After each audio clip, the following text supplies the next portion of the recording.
Olá, Pro! Se você tá atrás de olhar como que eu organizo o meu diário de bordo ou como que você pode organizar, ter algumas ideias, porque eu sei, às vezes o diário de bordo causa aí algumas frustrações, algumas dores de cabeça.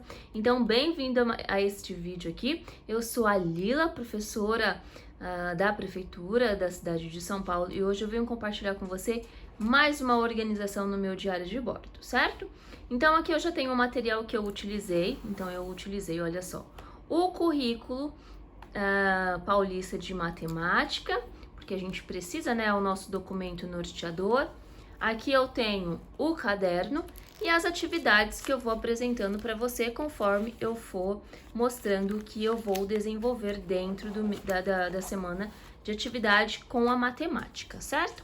Então vamos lá. Primeira coisa que eu fiz, eu não tenho uma sala, eu sou professora módulo, no entanto eu estou cobrindo a licença de uma professora. São apenas alguns dias, ainda assim a gente precisa pensar com carinho e atenção no que é que nós vamos desenvolver dentro da nossa aula, não é mesmo?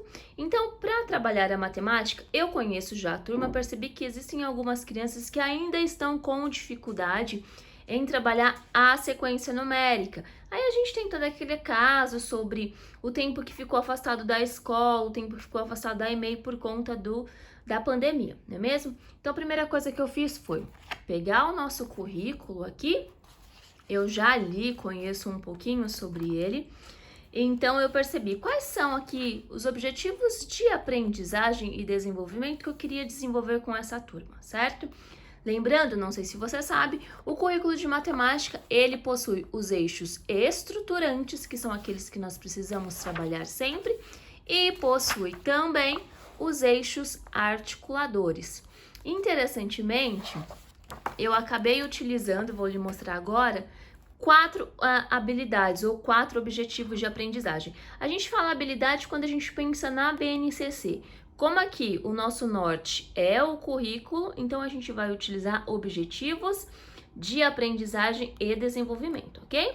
Vamos lá, esse caderno aqui, ele é novo, tá? Tá vendo que eu até cortei algumas folhinhas aqui para reutilizá-lo. Então, como que eu comecei? A data da aula.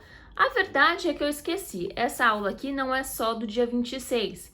Eu pretendo trabalhar matemática nessa turminha, é um primeiro aninho, como eu já falei.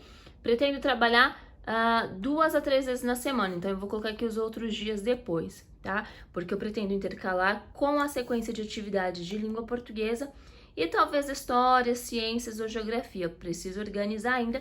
Aqui só vou compartilhar a sequência de matemática. Bom, qual é a atividade que eu pretendo desenvolver com eles? Então, a leitura e escrita de números na sequência numérica. Pode parecer algo muito simples, mas como eu já havia dito, percebi alguns estudantes aí com uma grave deficiência, né, com uma séria dificuldade, então vamos trabalhar com isso. Os objetivos de desenvolvimento que eu peguei, 2 que são objetivos estruturantes e 2 que são objetivos articuladores, tá? Se você quiser saber, olha só, então eu tenho aqui o objetivo estruturante 1 e 2, porque é ensino fundamental, primeiro ano, matemática 01 e 02. Vou te mostrar aqui, tá bem no comecinho, ó. Como eu estou no primeiro ano, certo? Então, 01, reconhecer a utilização de números no seu contexto diário como indicador de quantidade, ordem, medida e código. E depois, formular hipóteses sobre a leitura e escrita numérica, incluindo números familiares e frequentes. Isso nos eixos estruturantes. Depois, eu venho aqui para o eixo articulador, que é o objetivo 34 e o objetivo 38. No objetivo 34, o eixo articulador é o de jogos e brincadeiras. Então, olha só. Participar de jogos e brincadeiras tradicionais que explorem contagens, cálculos rápidos, movimentos e etc., realizando adivinhações, decifrando charadas, levantando hipóteses e testando-as. Claramente aqui eu não vou usar tudo isso, mas dentro desse objetivo que eu pretendo trabalhar é o levantamento de hipóteses com as crianças, tá? E depois o objetivo 38, que faz parte aqui, ó, dos processos matemáticos, que fala o quê? explicar oralmente as estratégias e os processos de raciocínios utilizados na resolução de um problema. Então, lembra que nós precisamos tratar e educar os nossos estudantes para serem seres críticos, então aqui entra a criticidade, eles vão precisar refletir, depois nós vamos dialogar e eles vão explicar como é que eles chegaram a determinada conclusão. Bom, então te apresentei aqui os objetivos de desenvolvimento, certo? O objetivo para os estudantes. Então é importante nós sempre falarmos o que a gente pretende desenvolver na aula para as crianças. Elas precisam saber o que elas vão fazer, tá? Então, elas precisam ser preparadas. Então, para elas aqui eu coloquei. Claro que quando eu posso falar, obviamente, a palavra refletir para as crianças, mas a gente precisa explicar certinho como que isso vai funcionar. Então, refletir sobre a leitura e a escrita de números, ordenar os números, tá? Então, aqui eu coloco só o direto, o que é principal, como se fosse a palavra-chave, para que eu possa me lembrar no momento da aula, e aí vem toda uma explicação ali, todo o desenvolvimento, tá? É que não dá pra gente colocar tudo dentro do diário de bordo. Quais os recursos que eu vou precisar? Então, veja bem, atividades impressas, que são todas essas aqui, ó. Então, eu tenho 1, 2, 3, ó, essas aqui, essas e essas, tá? Essas aqui estão pequenas porque são todas atividades impressas aqui em casa mesmo. Então, você sabe, né, a gente precisa dar uma economizada. Mas, ó, ficou bem legal, tá bem visível. Vai ser tranquilinho das crianças enxergarem, ó, tá? Já eu te mostro mais direitinho o que eu pretendo fazer com essas atividades. E aí vem logo em seguida o desenvolvimento. Então, como que eu pretendo desenvolver essas atividades com as crianças? Então, cada pontinho é o passo a passo que eu tenho de me lembrar na hora de desenvolver as atividades com eles. Então, primeiro, apresentar a sequência numérica que ficará exposta na sala. Conversei com a professora titular e ela também sentiu a necessidade de colocar atividades assim, ó, tá? Para que eles tenham como referência. Então, eu imprimi no colorido, plastifiquei aqui, ó, passei um contact.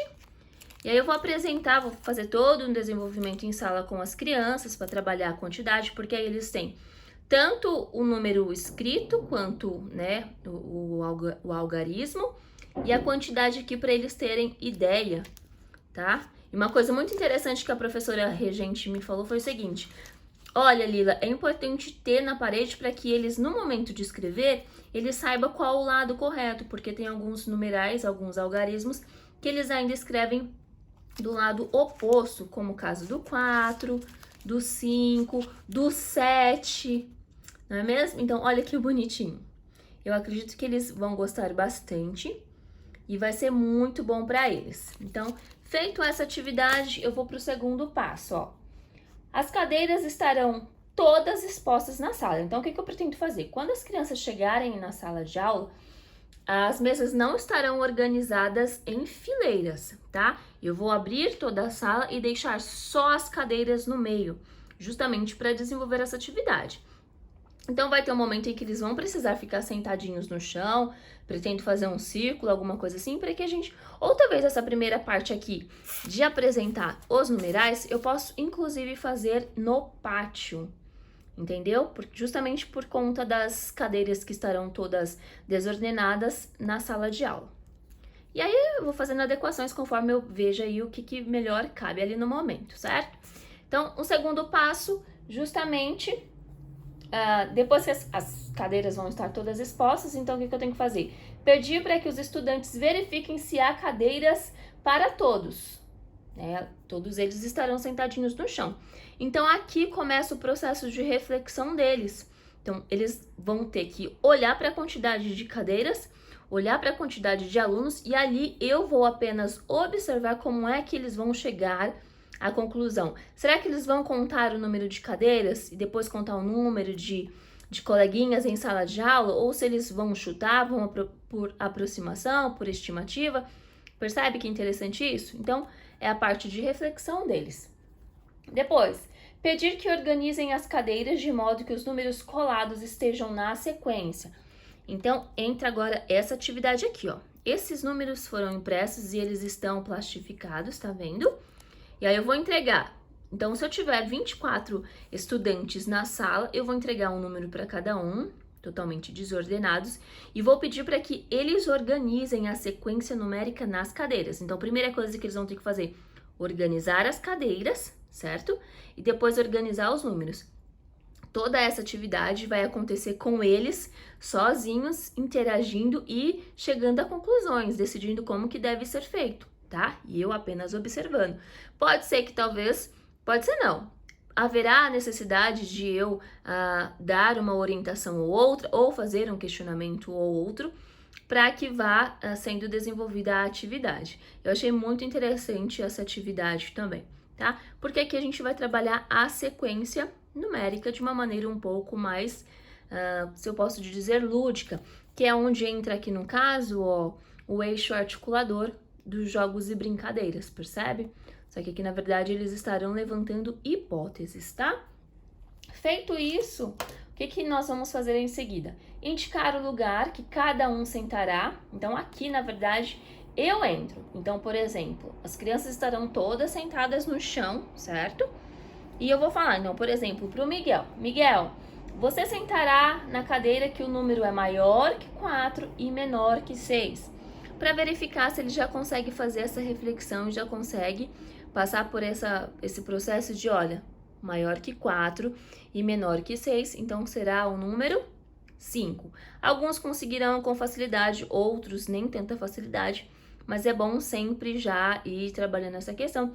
E também eu vou aproveitar para observar se eles se ajudam, como é que eles dão comandas também entre eles, tá? Feito esse passo, olha só, eu venho aqui para o próximo passo, ó. Conversar com a turma sobre como chegaram à conclusão, também sobre o uso e a importância dos números. Então, aqui vai rolar um diálogo entre professora e estudantes, mais ouvindo, né, para saber sobre essa parte da reflexão. Por fim, a gente vai fazer uma sistematização. Então, eu serei a escriba deles. Eles me falarão, e eu vou anotar na lousa, como é que eles chegaram à conclusão para organizar os numerais, as cadeiras, enfim. Então, eu vou anotar na lousa para depois eles fazerem a anotação no caderno. Lembrando que essa anotação no caderno, ela será feita depois de nós colocarmos lá a parte do cabeçalho, de colocarmos a nossa rotina, porque essa parte de fazer a rotina é importante justamente para já trabalhar também a questão da alfabetização em língua portuguesa, certo? E por fim, ó, finalizar com questionamentos como como nós sabemos que o 10 é maior que o 6? Como que nós sabemos que o 20 é maior que o 19? E assim vai, tá? Números aleatórios, só para deixar eles explicarem, enfim, e raciocinarem um pouco. Depois, a gente vem aqui para as atividades de folhinhas, então desenvolver no caderno as atividades a seguir. Então percebe que nesse tempo todo, em todos esses passos a passos aqui que eu já te mostrei, já foi um grande tempo, porque nós estamos falando de primeiro ano, então demanda bastante tempo. Então, obviamente, essas atividades não serão desenvolvidas em um único dia, como eu já tinha dito anteriormente, tá? Então, a primeira atividade é essa daqui. Olha, vai refletir um pouquinho sobre o que nós trabalhamos, então, para corrigir a tabela aqui numérica, aqui novamente, para pintar alguns algarismos, ó, tá vendo? Tem as comandas certinhas, e aí nós vamos fazendo. Não sei ainda se eu vou entregar, na verdade, a folha inteira, ou se eu vou por número, então primeiro o número 1, né, eu corto o número 1, depois o número 2 e assim por diante. Isso eu vou ver na hora, dependendo de como a classe estiver, tal, se eu também puder contar com a estagiária. Então, essa é a atividade. E aí depois tem essas outras que são muito mais simples, ó, tá vendo? Para copiar. Tem estudantes lá, a maioria que isso aqui para eles já é fichinha, muito tranquilo, mas como eu já disse, tem ainda alguns estudantes que eu vou mostrar ali na parte da avaliação, que eles ainda sequer distinguem o que é número de letra. Então, a gente precisa forçar bastante essa parte aqui para verificar se há alguma outra dificuldade maior. Aqui também a mesma coisa, tá vendo? Olha que legal, é só a sequência numérica, ó. Será que eles vão conseguir fazer certo? Ou será que aqui, depois do 2, eles vão colocar o 3 embaixo? Como que vai ser? Vamos ver qual que vai ser a reflexão deles. Aqui já é a contagem para colocar a quantidade, olha só. E aí aqui, ó, eu coloquei um asterisco, por quê? Porque como nós trabalhamos também com o livro didático, sempre tem atividades muito interessantes para se trabalhar. Então, como eu não trouxe o livro didático para casa, eu deixei para anotar lá na escola, tá? Porque eu vou ter um tempo ainda até chegar a trabalhar com o livro didático. Como que eu olho para o livro didático aqui? Eu não olho, e o currículo ele fala um pouco sobre isso também. Eu não sigo e eu não vejo a necessidade de seguir linearmente o livro didático, assim como a gente não segue linearmente também os objetivos de aprendizagem e desenvolvimento que estão postos no currículo. Então, eu vou ver algumas páginas que se adequam aqui à minha proposta e aí eu anoto e pretendo participar, desenvolver com eles, tá? Coloquei aqui um recadinho para que eu não esqueça de mandar o bilhetinho, ó, porque algumas crianças acham ainda não enviaram o caderno, os pais, né, responsáveis, não enviaram o caderno de lição de casa, é importante. A professora regente e eu, nós concordamos com essa ideia de manter separado o caderno de sala e o caderno de lição de casa, tá? E por fim, e talvez o mais importante aqui, é a avaliação do estudante, tá? A turma, ela tem uma média de 27 alunos. É inviável, impraticável que eu consiga fazer a avaliação desses 27 alunos. Então, eu escolhi aqui uma quantidade menor, ó. 1, 2, 3, 4, 5 alunos. Por que eu escolhi esses alunos? Não que os outros não serão avaliados. A observação será feita sobre todos, mas esses aqui com um pouco mais de atenção, justamente porque são os estudantes que possuem uma dificuldade maior nessa questão de diferenciar, de distinguir letras, números, sequência numérica e assim por diante, certo? Então, a avaliação será com base neles. Claro que nada vai me impedir também de eu colocar aqui outros comentários, caso eu ache necessário, sobre os outros estudantes, certo? E aqui fica finalizado, então, a apresentação do meu diário de bordo para vocês. Olha só, muito simples, muito tranquilo, não tem, assim, não é um bicho de 7 cabeças, tá? Como eu falei para você aqui, eu vou colocar os outros dias também. É fácil fazer isso justamente porque o nosso trabalho fica mais organizado, a gente já chega em sala de aula sabendo que se pretende trabalhar, claro que não obrigatoriamente, mas a gente já tem um caminho a perseguir, certo? Como são várias atividades, mais de um dia, a avaliação aqui pode acontecer, por exemplo, de no segundo ou no terceiro dia, eu já não mais optar por fazer a avaliação com esses estudantes. E eu posso mudar tranquilamente, depois eu só coloco aqui na avaliação, tá? Tenho pensado também em tirar algumas fotografias que eu posso utilizar para colocar na avaliação, mas não é uma regra, é algo que eu pensei, na verdade, para utilizar depois nas atividades de língua portuguesa, para que nós possamos, inclusive, desenvolver pequenos textos, tá? Mas essa informação e essa atividade fica para um outro momento. Eu espero muito ter contribuído, ter trazido aqui algumas reflexões para você sobre essa questão do diário de bordo. Se assim eu fiz, já deixa o seu like, que é bastante importante. Não esqueça, compartilhe com as colegas, porque sempre tem alguém aí precisando de ajuda nessa questão do diário de bordo.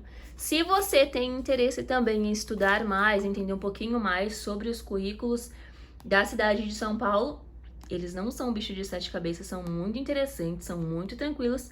Nós estamos estudando eles lá no Clube de Estudos, tá? No Clube de Estudos, o objetivo maior agora é a preparação para o concurso, que nós estamos aí ansiosos, aguardando a publicação do edital. Então, fica o convite aqui. Vou deixar aqui na caixa de informações o link para que você tenha acesso.